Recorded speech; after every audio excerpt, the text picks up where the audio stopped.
নমস্কার বন্ধুরা, অনুশ্রী রান্নাঘরে আপনাদের সবাইকে স্বাগত।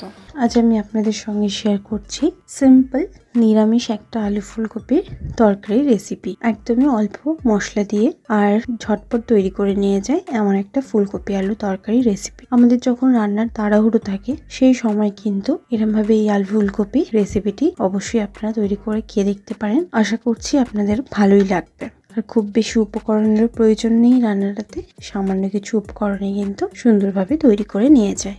এখানে আমি রেসিপিটি তৈরি করার জন্য নিয়েছি দুটো মিডিয়াম সাইজের আলু, এরকম লম্বা লম্বা করে কেটে নিয়েছি। একটা মাঝারি মাপের ফুলকপি এরমভাবে কেটে নিয়েছি। আলু ফুলকপি দুটোকে ভালো করে ধুয়ে পরিষ্কার করে নিয়েছি। এরপর গ্যাস অন করে একটা কড়া বসিয়ে দিয়েছি। কড়াতে দিয়ে দিয়েছি পরিমাণ মতন সরষের তেল। তেলটা ভালো করে গরম হয়ে যাওয়ার পর আমি কেটে রাখা আলুগুলোকে দিয়ে দিলাম।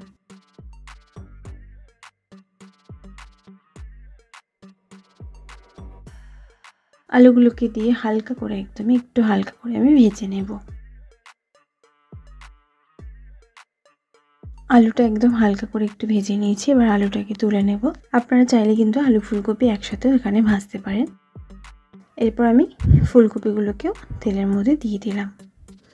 ফুলকপিগুলোকেও একদম হালকা করে একটু ভেজে নেব। আমি এখানে আলু ফুলকপিটা আলাদা আলাদা করে একটু ভেজে নিয়েছি। আপনারা চাইলে কিন্তু আলু ফুলকপিকে একসাথেও একটু ভেজে নিতে পারেন। ফুলকপিটা এরকম হালকা একটু ভাজা হয়ে গেলে ফুলকপিটা তেল থেকে তুলে নিচ্ছি।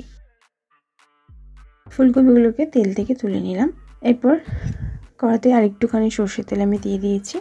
তারপর ফোড়ন দিলাম 1 চামচ পরিমাণে 5 ফোড়ন আর সামান্য একটুখানি হিং।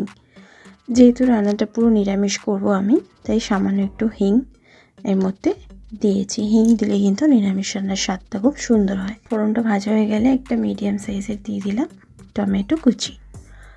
টমেটো কুচিটাকে দিয়ে একটুখানি তেলের মধ্যে ভেজে নেব। দিয়ে দেবো স্বাদ মতো নুন, এতে করে টমেটো তাড়াতাড়ি সফট হয়ে যাবে। ভালো করে টমেটোটাকে দিয়ে আমি নাড়াচাড়া করে একটু কষিয়ে নিলাম। এরপর দিয়ে দেবো 1 চামচ পরিমাণে আদা বাটা। আদা বাটাটাকে দিয়েও ভালো করে কষিয়ে নেব।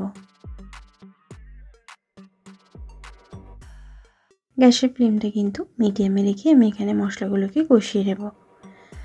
আদার কাঁচা গন্ধটা কেটে যাওয়ার পর দিয়ে দিচ্ছি 1/2 চামচ পরিমাণে হলুদের গুঁড়ো, 1 চামচ পরিমাণে জিরের গুঁড়ো, 1 চামচ পরিমাণে ঝাল লঙ্কার গুঁড়ো। এবার ভালো করে এই গুঁড়ো মশলাগুলোকে দিয়ে আমি কষিয়ে নেব। ঝালটা কিন্তু এখানে নিজেদের স্বাদ মতনই এখানে দেবেন।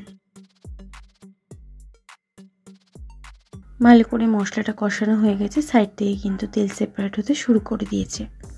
এরপর আমি ভেজে রাখা ফুলকপি আলুটাকে দিয়ে দিলাম। ভালো করে ফুলকপি আলুটাকে মশলার সঙ্গে কষিয়ে নেব।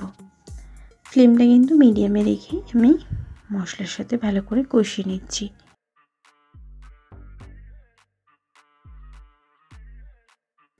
আলু ফুলকপিটা ভালো করে কষানোর পর দিয়ে দিচ্ছি 2 কাপ পরিমাণে জল। জলটাকে দিয়ে ভালো করে নাড়াচাড়া করে মিশিয়ে নেব আর গ্রেভিটা ফুটে ওঠার অপেক্ষা করব। এরপর 8 থেকে 10 মিনিট লো টু মিডিয়াম ফ্লেমে ঢাকা দিয়ে রান্নাটা হতে দেব। ঢাকাটা 8-10 মিনিট পর সরিয়ে নিলাম। আলু ফুলকপি কিন্তু ভালোভাবে সেদ্ধ হয়ে গেছে। দিয়ে দিলাম সামান্য একটুখানি ধনেপাতা কুচি। নাড়াচাড়া করে ভালো করে মিশিয়ে নেব। একদমই সাদা সাপটা একটা ফুলকপি আলুর তরকারি, অথচ খেতে কিন্তু হয় দুর্দান্ত।